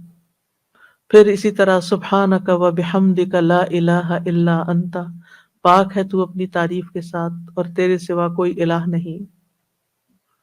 پھر ایک اور دعا ہے سبحانک اللہم ربنا و بحمدک اللہم اغفر لی. حضرت عائشہ کہتی ہے کہ نبی صلی اللہ علیہ وسلم یہ دعا رکوع اور سجود دونوں میں پڑھا کرتے تھے. پھر سبحانک و بحمدک استغفرک و اتوب الیک، پاک ہے تو اور تیرے ہی لیے تعریف ہے، میں تجھ سے بخشش مانگتا ہوں اور میں تیری طرف توبہ کرتا ہوں. پھر چھٹی دعا ہے سبحان ذی الجبروت والملکوت والکبریاء والعظمت، پاک ہے وہ جو قہر والا ہے، بادشاہت والا ہے، بڑائی والا ہے اور عظمت والا ہے. یہ بھی بہت ہی خوبصورت دعا ہے. اور 7ویں دعا ہے اللہم لک رکعت وبک آمنت ولک اسلمت خشع لک سمعی وبصری ومخی وعظمی وعصبی. تو یہ 7 دعائیں ہیں جن میں سے آپ ہر ہر نئے رکوع کے لیے ایک نئی دعا بھی پڑھ سکتے ہیں یا ایک سے زیادہ بھی پڑھ سکتے ہیں جیسے آپ کا جی چاہے. پھر رکوع کے بعد ہم کھڑے ہو جاتے ہیں، قوما، سیدھے کھڑے ہونا. اس میں ایسے نہیں کرنا چاہیے کہ بس ایسے کھڑے ہوئے تو ایسے بس ڈھیلے ڈھالے کھڑے ہو، نہیں، اسٹریٹ کھڑے ہو جائیں، سر نیچے ہو. آپ صلی اللہ علیہ وسلم جب رکوع سے اپنا سر اٹھاتے تو سجدے میں نہ جاتے حتیٰ کہ سیدھے کھڑے ہو جاتے، اور پشت سیدھی نہ کرنے پر وعید ہے. رکوع اور سجدے سے سیدھے ہونا چاہیے. کئی لوگ سجدہ کرتے ہیں اور تھوڑا سا ہی اٹھتے ہیں، سیدھا نہیں ہوتے، واپس سجدے میں چلے جاتے ہیں. درست نہیں ہے. نبی صلی اللہ علیہ وسلم نے فرمایا اللہ بندے کی اس نماز کی طرف دیکھتا بھی نہیں جس میں وہ اپنی پشت کو اپنے رکوع اور اپنے سجدے کے درمیان سیدھا نہیں کرتا. یعنی رکوع اور سجدے کے بعد جب تک وہ سیدھا نہیں ہوتا تو اللہ تعالیٰ اس نماز کو دیکھتا بھی نہیں. ٹھیک ہے، بڑھاپے کی وجہ سے کمر جھک جاتی ہے، تکلیف کی وجہ سے انسان سیدھا نہ کر سکے، اکڑ جاتی بعض لوگوں کی کمر، اسی لیے ہم کہتے ہیں، ہم کیا کہتے ہیں، ہم کمر سیدھی کر لیں. کس کو کہتے ہیں؟ جب لیٹتے ہیں. ہماری کمر سیدھی ہوتی ہے جب ہم لیٹتے ہیں، اس کے لیے ہم کہتے ہیں کمر سیدھی کر لیں. تھکاوٹ جب ہی اترتی ہے جب کمر سیدھی ہوتی ہے.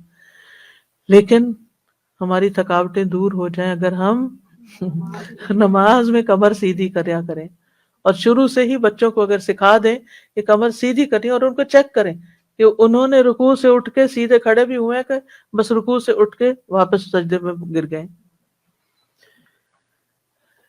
عبید اللہ بن عبد السلام کہتے ہیں یہ حدیث اس بات پر دلالت کرتی ہے کہ رکوع سے کھڑے ہو کر اطمینان کرنا واجب ہے. یعنی کھڑے ہو کر ساکت ہونا لازم ہے، پھر ہلے. یعنی ایک دفعہ آپ اٹھے، آپ سٹل سٹینڈ ہو، پھر اس کے بعد نیچے کو جائیں، ہلتے جلتے نہیں. پھر کھڑے ہو کر بھی کچھ دعائیں پڑھتے ہیں، یعنی کھڑے ہوتے ہوتے قوما کی دعائیں. سمی اللہ لمن حمدہ ربنا ولک الحمد حمدا کثیرا طیبا مبارکا فیہ. یہ دعا بھی جس نے پڑھی تھی اس کے لیے 30 فرشتے آگے بڑھے اس کو اٹھانے کے لیے. اتنا اجر تھا، بڑا عظیم اجر اس دعا کا. پھر اسی طرح سمی اللہ لمن حمدہ اللہم ربنا لک الحمد ملء السماوات وملء الارض وملء ما شئت من شیء بعد. پھر اسی طرح حمد کی کچھ اور دعائیں، یعنی قوما کی کچھ اور دعائیں بھی ہیں جو اسی معنی سے ملتی جلتی ہیں، لیکن ان کے اندر دعا بھی شامل ہے.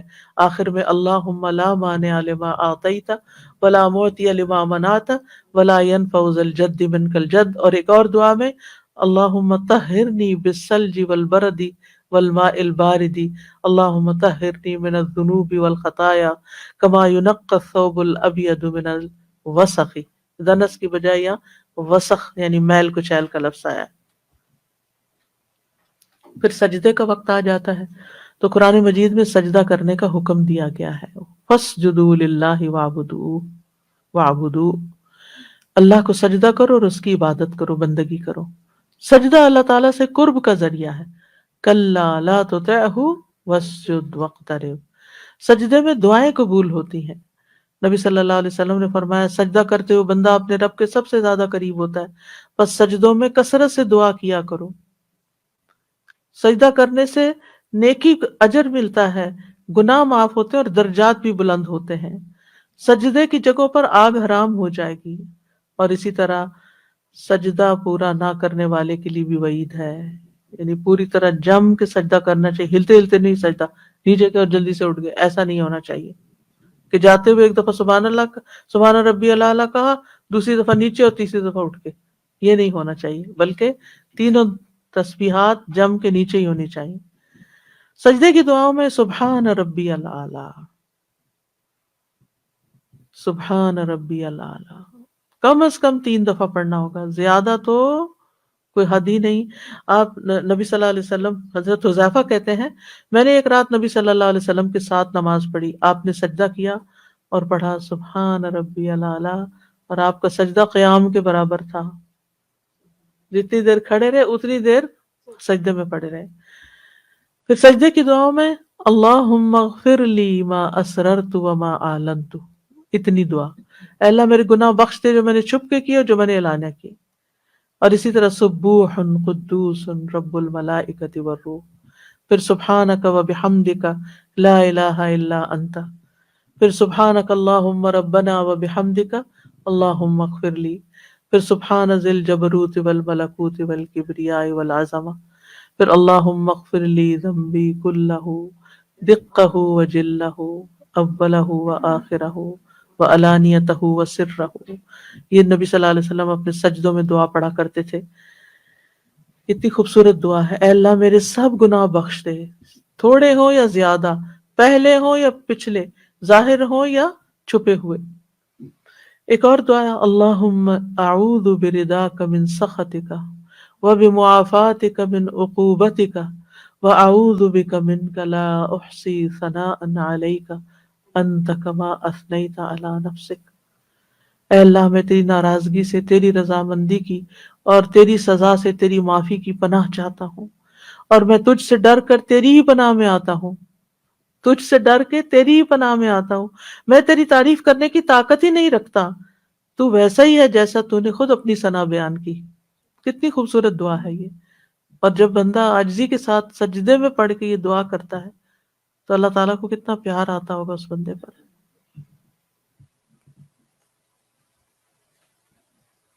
پھر اسی طرح ایک اور دعا، اللہم لک سجدت وبک آمنت ولک اسلمت سجد وجہی للذی خلقہ وصورہ وشق سمعہ وبصرہ تبارک اللہ احسن الخالقین۔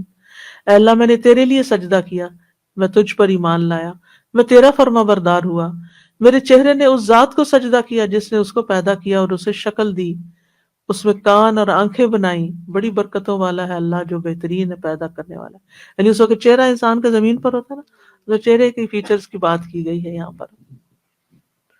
نبی صلی اللہ علیہ وسلم یہاں اس دعا میں اللہ سبحانہ و تعالیٰ کی نعمتوں کا اعتراف کر رہے ہیں سجدے کی حالت میں۔ اور پھر بعض روایات میں فَأَحْسَنَ صُورَتَهُ کا لفظ آتا ہے کہ اللہ نے میری بہت اچھی شکل و صورت بنائی۔ اگر ہر بندہ یہی پڑھے تو اس کو کوئی شکایت رہے اللہ سے اپنی شکل و صورت کے بارے میں؟ اور پھر اسی طرح اللہم اجعل فی قلبی نورا وفی سمعی نورا وفی بصری نورا وعن یمینی نورا وعن شمالی نورا وامامی نورا وخلفی نورا وفوقی نورا وتحتی نورا وجعل لی نورا۔ یہ سجدے میں پڑھی جا سکتی ہے دعا، نور ہی نور مانگا جا رہا ہے یعنی اللہ سبحانہ و تعالیٰ سے۔ پھر سجدے سے اٹھ کر اطمینان کے ساتھ بیٹھنا،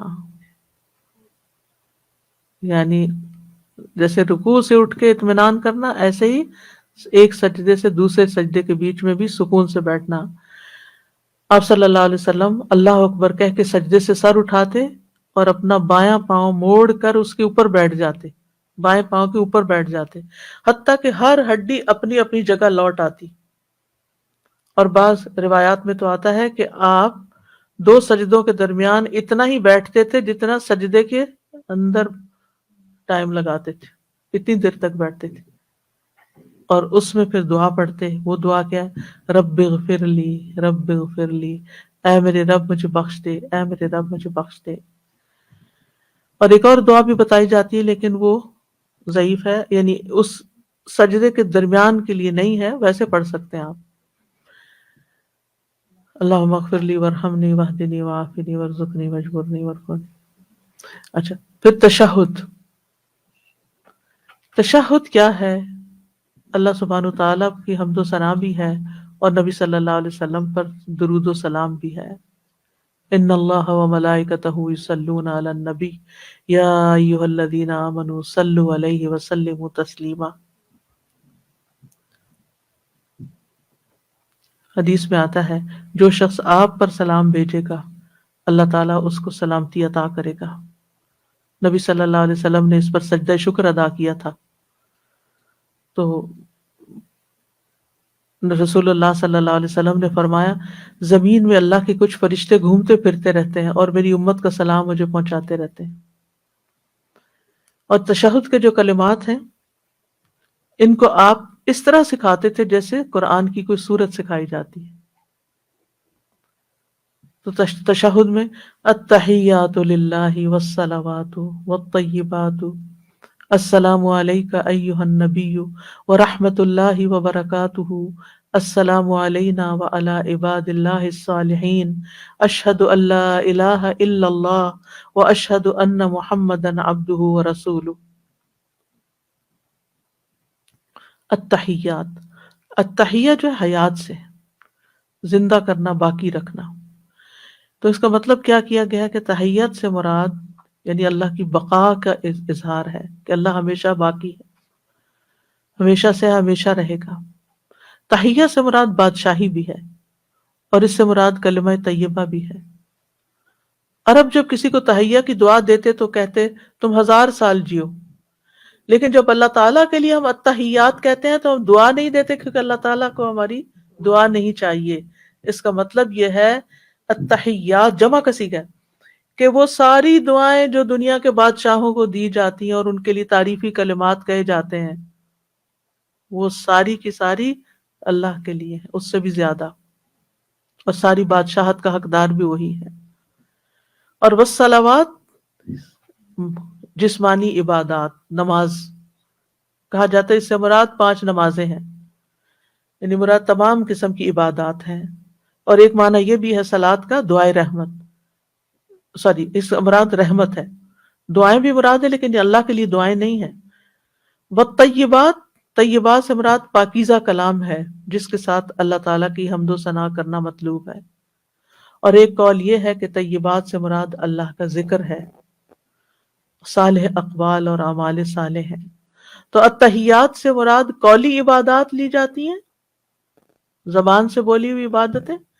صلوات سے مراد نمازیں اور جسمانی عبادتیں، اور طیبات سے مراد مالی عبادتیں، کیونکہ طیب مال سے ہی اللہ تعالیٰ صدقہ قبول کرتا ہے.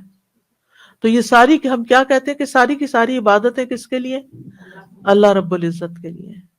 پھر اس کے بعد نبی صلی اللہ علیہ وسلم پر سلام بھیجتے ہیں، السلام علیک ایھا النبی ورحمۃ اللہ وبرکاتہ. اور پھر کہتے ہیں السلام علینا، اللہ تعالیٰ ہم پر بھی سلامتی بھیج، وعلی عباد اللہ الصالحین، سارے نیک بندوں پر سلامتی. گویا جو نماز پہ التحیات پڑھتا ہے وہ سارے مسلمان بندوں کو اپنی دعائے سلامتی میں یاد رکھتا ہے اور وہ آپ کو یاد رکھتے ہیں. یہ ہے ایک بانڈنگ اہل ایمان کی آپس میں کہ سب ایک دوسرے کے لیے دعا کرنا. یہ جو ہمارے کہتے ہیں نا میرے لیے دعا کرو، تو ہم تو پہلے سے کر رہے ہیں بھائی، لیکن شعور سے کر لیں، اس وقت سوچ کے کہ یہ میرے سارے سب مسلمان بہن بھائیوں کے لیے جن کو میں جانتا ہوں اور جن کو میں نہیں جانتا، جو بھی ایمان والے، جو گزر چکے ہیں، جو آنے والے، سب کے لیے سلامتی ہو یا رب. تو اس طرح بندوں کا سلام نبی صلی اللہ علیہ وسلم تک بھی پہنچ جاتا ہے. حدیث میں آتا ہے جب ہم نبی صلی اللہ علیہ وسلم کے پیچھے نماز پڑھتے تو کہتے سلام و جبریل اور میکائیل پر، سلام و فلاں فلاں پر. تو آپ ہماری طرف متوجہ ہوئے اور فرمایا اللہ تو خود سلام ہے، اس لیے جب تم میں سے کوئی نماز پڑھے تو یوں کہے التحیات للہ والصلوات والطیبات السلام علیک ایھا النبی ورحمۃ اللہ وبرکاتہ السلام علینا وعلی عباد اللہ الصالحین. کون بچا؟ سب کے لیے سلامتی. تو جو ہر نماز میں سلامتی بھیج رہا ہو وہ نماز سلام پھیر کے کسی کو گالی تھوڑی دے سکتا ہے، کسی کو برا بھلا تو نہیں کہہ سکتا. چونکہ نماز کا ہم حق ادا نہیں کرتے اس لیے پھر یہ تمام چیزیں ہوتی. پھر درود شریف ہے، اللہم صلی علی محمد وعلی آل محمد کما صلیت علی ابراہیم وعلی آل ابراہیم انک حمید مجید اللہم بارک علی محمد وعلی آل محمد کما بارکت علی ابراہیم وعلی آل ابراہیم انک حمید مجید. اس کی وضاحت حمد و ثنا کے بعد درود کی جو لیکچر تھا اس میں ہو چکی. پھر درود کے بعد کی دعائیں ہیں اللہم انی ظلمت نفسی ظلما کثیرا ولا یغفر الذنوب الا انت فاغفر لی مغفرۃ من عندک وارحمنی انک انت الغفور الرحیم. انشاءاللہ جہاں ہم بخشش کی دعاؤں کا ذکر کریں گے وہاں ان کی وضاحت ہو جائے گی. دوسری دعا میں بھی بخشش ہے اللہم اغفر لی ما قدمت وما اخرت آخر تک. اور پھر اللہم انی اعوذ بک من عذاب جہنم ومن عذاب القبر ومن فتنة المحیا والممات ومن شر فتنة المسیح الدجال. اور دوسرے ورژن میں اللہم انی اعوذ بک من عذاب القبر واعوذ بک من فتنة المسیح الدجال واعوذ بک من فتنة المحیا وفتنة الممات اللہم انی اعوذ بک من المأثم والمغرم. اس کتاب کے اندر، نماز کے اذکار کتاب کے اندر جو الہدیٰ نے چھاپی ہے، اس کے اندر یہ دعائیں آپ کو مل جائیں گی، اور ان کی وضاحت بھی انشاءاللہ وقت کے ساتھ ساتھ ہو جائے گی. ان میں سے کوئی ایک دعا پڑھ لیں یا ساری پڑھ لیں، انشاءاللہ آپ کی نماز ہو جائے گی. اللہ تعالیٰ ہمیں صحیح معنوں میں نماز کے اندر اپنا ذکر کرنے کی توفیق دے، کیونکہ نماز تو ہے ہی اللہ کی یاد کے لیے. اللہ سبحانہ وتعالیٰ قبول فرمائے. وآخر دعوانا ان الحمد للہ رب العالمین. کل انشاءاللہ نماز کے بعد کی دعائیں کریں گے. سبحانک اللہم وبحمدک اشہد ان لا الہ الا انت استغفرک و اتوب الیک. السلام علیکم ورحمۃ اللہ وبرکاتہ. اللهم صل على محمد وعلى آل محمد كما صليت على إبراهيم وعلى آل إبراهيم إنك حميد مجيد. اللهم بارك على محمد وعلى آل محمد كما باركت على إبراهيم وعلى آل إبراهيم إنك حميد مجيد.